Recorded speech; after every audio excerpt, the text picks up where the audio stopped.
After you made your first feature film, you stopped making movies for a while? Yes, I did. I said I would never make another feature film again. I just was done. I couldn't do it because I didn't know why this one filmmaker could make a film that wasn't the best film ever made and continue to make progress, and then I could make a film and nobody care. I didn't understand that, but I also at the time didn't understand the business, you know, and the business of visibility, the business of associations, of knowing people. You know, I didn't have any of that. I was just this young man creating these films in my own lab and not that many resources to get them out into the world. So I had a very small approach, and I just knew, I was like, this is too hard and I'm not gonna do it. So I just decided to just become a playwright in New York as opposed to keep making a film. So you still wanted to be creative? I wanted to create, but I wanted to do it in a place that was a little more safe, a place where I could like have regular things like afford a cup of coffee. I wanted to be able to have my own apartment and, you know, be happy and have clothes and shoes that didn't have holes in them. So I was like, it's not gonna happen for me in the feature film world. How long did you need away from all that before you said, okay, I'm ready to kind of like dip my toe back in the water? It was about 6 years. It was about 6 years. I started to see a lot of people making short form digital content online that was really, really good. And I caught up with a friend and also a writer, director named Raven Drummer out of Atlanta. And I said, hey, like, I have this really good idea for this series about these two writers who come together to make a project, but there's really something else below the surface. Would you be interested? And she said, sure. So she put up 2,500, I put up 25, and another friend put up 25, and we made 8-episode web series on $7,500. What was the web series about? It was Brooklyn Blue Sky, and it was about Blue and Skylar's journey towards creating a pilot for a Netflix and chill competition. Nice. Yes. So art imitating life in some ways. Art imitated life, and it made sense because she was a woman, and you know, I'm a man, and we were trying to make this project, but we had something underneath it. I don't want to tell the story of what it's all about, but we had something underneath it that needed to be further explored. And so we were able to put it in that landscape, and you know, thankfully everything went really, really good, better than we ever expected with that. So you almost didn't come to LA. You would have still been in New York doing plays, which doesn't sound like a bad life. Mm-hmm. Sounds fun. I had no plans to move to LA at all. I was like, no, not for me. I'm gonna make it in New York and I'll never have to move to LA. But about a year ago, a little over a year ago, something in me just started beating and says, in order for your career to get to the next level, you have to go to LA. And I had a lot of fear because I have a beautiful life set up for me in Brooklyn. And I bought a one-way ticket for January 15th of 2019. And I came here and I've been here ever since and creating content and things have been happening. You go by your intuition, sounds like forever. Yes, that's what I'm letting God by. To say yes and to say no. It's by that internal, it's a muscle that you use, and the more that you engage and use that muscle of listening to that internal dialogue, the easier it gets, right? So now, even with hiring like a sound person, like I know, like this is the person I should hire, not that person. It's just something internal. And I'm still make some bad decisions. I'm not saying now everything I do is great and every decision I make is the bomb, but I'm a lot more aware of why I'm making decisions. I know what I'm connecting to in a person, whether it's generosity or creative curiosity. I know what it is that I'm connecting with someone on, so it's making me a lot more purposeful and it's making my work a lot better. Which do you have a harder time with, saying yes or no? Nowadays, it's harder. I have a much harder time saying yes because now I'm being presented with options where before everything that I was doing was just me internally doing it. But now you have a feature film opportunity here. You have this opportunity to direct television here. You have this opportunity here. So now I have 3 different things to look at in order to make that decision, and all things within context make sense. But now I'm going, what am I truly aligned to doing? And it's hard to look at a network and say, no, thank you, I don't want to direct your television show. Not that I don't want to direct a television show, but I'm more in line right now to do a feature film. So it's harder to make those decisions, and you know what you're leaving on the table, because I could make money doing that, but I'm guided so fiercely by my purpose. That's the thing that I move. And I only work with people, I only work with companies that I know are directly aligned with my purpose and where I'm headed. Do you have someone from your past, a family member, a mentor, somebody that you really trust, guides you? I do. Probably the closest person to me is my sister. She's been really a part of my journey from the very beginning. She's read everything that I've done. She's seen everything.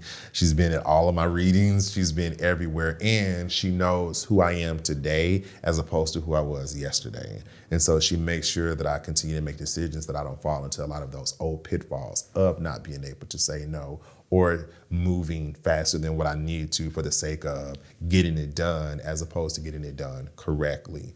And so she's able to advise me in a way that is that makes a lot of sense. And we laugh, and we enjoy the process when we do it. And she's back home? Yeah, she's in Arkansas. Yeah, so a lot of phone calls, yeah. A lot of phone every day. Oh wow! Every day, we talk every day. That's nice. Mm-hmm. And then you had to reevaluate why you wanted to be in this industry, and you saw that it wasn't for the reasons you thought, or sorry, I don't mean to put words in your mouth. That's 100% correct. I initially wanted to get into the industry because I wanted to tell stories about myself, to be quite honest with you. And so if you look at a lot of my earlier work, it always is like a direct reflection of me. But as I've continued to like grow as an artist, I realized the greatest power that I have is to lend my power and agency to telling other marginalized stories. And so I've been a person that's been fighting a good fight when I was a kid, when I was in college, and now I'm actively doing that as a storyteller. So I'm putting my lenses on stories that don't necessarily reflect me, although the journeys of these characters do reflect me, right? So like, for instance, King Esther is about a trans woman in New Orleans, but I'm not a trans woman, I'm not from New Orleans, but the human connection of needing to be seen against all odds, that's where we connect. And so now I'm seeing everything doesn't have to be a reflection of myself. And so now I'm making better stories. I'm telling more rich characters, more flawed characters, because it's not any reflections of myself. And it sounds like too that what we talked about earlier, that character wanting to sort of validate within themselves and not have it what the world's telling them that they are. Absolutely. It's to get to that emotional truth. And that's what I'm able to tell now, now that I know what my emotional truth is, and that is I am a storyteller, and I am worthy of telling stories that I don't necessarily own.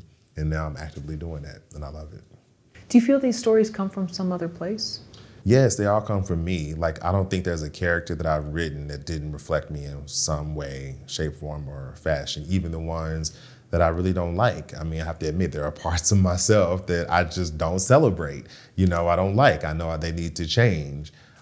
Whether that is, again, my ability to people please. I used to be a people pleaser, and to my own detriment. I'm still actively working on that, that belief in self, that I'm capable of doing things that necessarily haven't been designed for me.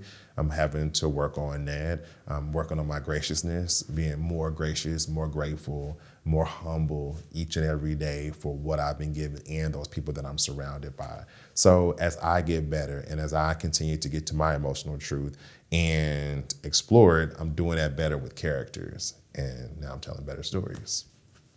And I think going back to that talk that you did in Brooklyn, you had said that you had to reevaluate why you wanted to be in this industry, and maybe before it was being famous, and I think that's a very common thing for a lot of people why they get started, especially when they're younger.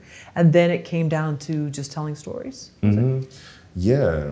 What happened there? How did you, because I think it's some people, I know somebody came at me once and they said, well, how dare you say that? But that's a common thing for a lot of people. They want to be famous, especially in this this social media age. Absolutely, because even when I was growing up, fame afforded you a certain level of privilege that I wanted to have. I wanted to be able to travel. I wanted to have money. I wanted to be able to buy things. And so I knew, being a young black poor boy from Arkansas, the only way I was going to get there, you got to become famous. People all have to know who you are. And I think there are a number of things that really defined and refined what that experience was, because it's still very much a possibility that I could become a household name and a star, but that it's not how I identify myself. You have to get away from that id and that ego and get to the intrinsic nature of who you are. And I realized that I was just brought here to create and tell stories. Right? And the manner in which I do that and how I do that is the definition of who I am.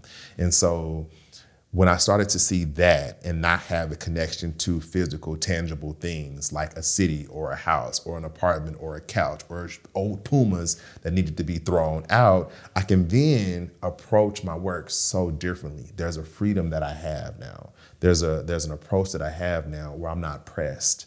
I'm not pressed to make this decision or that decision, because I know what's for me is truly is for me. So that was really the difference. And now that I've really been able to evaluate that, I continue to evaluate that, right? And make sure that everything that I'm doing is just aligned with the purity of telling stories and making sure that I'm doing them in the most authentic way possible.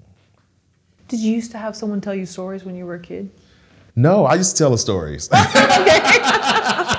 Some would call them lies. I would say stories. And I just love to entertain people through stories. Even when I'm at dinners with friends and I'm telling a story, it's always this bigness to the way that I do it. But growing up, no, my mom and my stepfather were very, very, very religious people. So we were at Bible class all the time, pretty much 6 days a week.